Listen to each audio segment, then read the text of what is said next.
కృష్ణా జిల్లా మచిలీపట్నంలో green field రహదారి నిర్మాణానికి భూములిచ్చే ప్రసక్తే లేదని రైతులు తెగేసి చెప్పారు.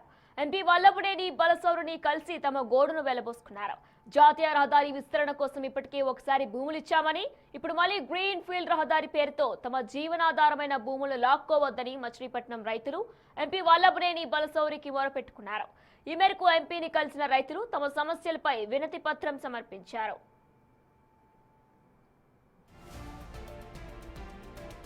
బైపాస్ రోడ్ల వల్ల నగర అభివృద్ధి జరుగుతుందన్న మాట వాస్తవమే అయినా గ్రీన్ ఫీల్డ్ రోడ్డు కోసం ఇప్పుడున్న భూములను ఇచ్చేస్తే భవిష్యత్తు తరాలకు భూమి లేకుండా పోతుందని రైతులు ఆవేదన వ్యక్తం చేశారు. జాతీయ రహదారి పక్కన ప్రస్తుతం ఎకరా భూమి విలువ 15 లక్షల నుంచి 20 కోట్ల వరకు పెరిగిందని, ఈ దశలో భూములు కోల్పోవడం తమకు తీరని నష్టమని పేర్కొన్నారు. ప్రస్తుతం ఉన్న జాతీయ రహదారికి ఆనుకొని మరో రోడ్డు నిర్మించడం కంటే నగరానికి కాస్త దూరంగా నిర్మించడమే సబబని రైతులు సూచించారు. ఈ విన్నపం మేము రైతులందరూ సంఘటనగా కలిసి 150 మంది దాకా ఎంపీ గారికి, ఈ చిన్న సన్నకారు రైతులు చాలా మంది 1, 2, 3 సార్లు ఇచ్చి రైతులు చాలా భూమిని నష్టపోయి ఉన్నాము.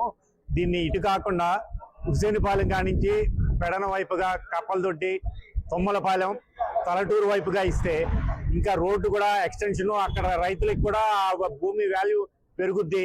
మేము ఉన్నదాన్ని నష్టపోకుండా మేము ముందుకెళ్తానికి బాగుంటుంది.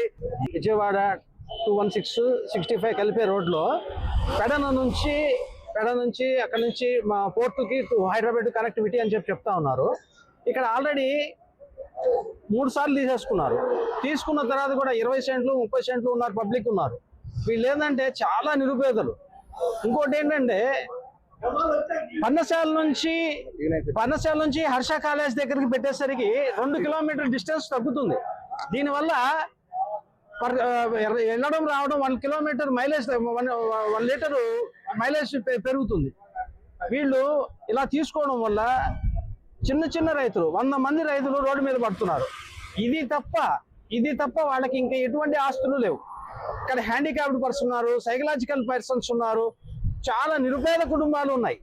వీళ్ళని 1కి 4 సార్లు ఈ విధంగా తీసుకోవడం న్యాయం కాదు. దానికి మేము ఎంపీ గారిని, ఆర్కే గారిని, గజేందర్ గారిని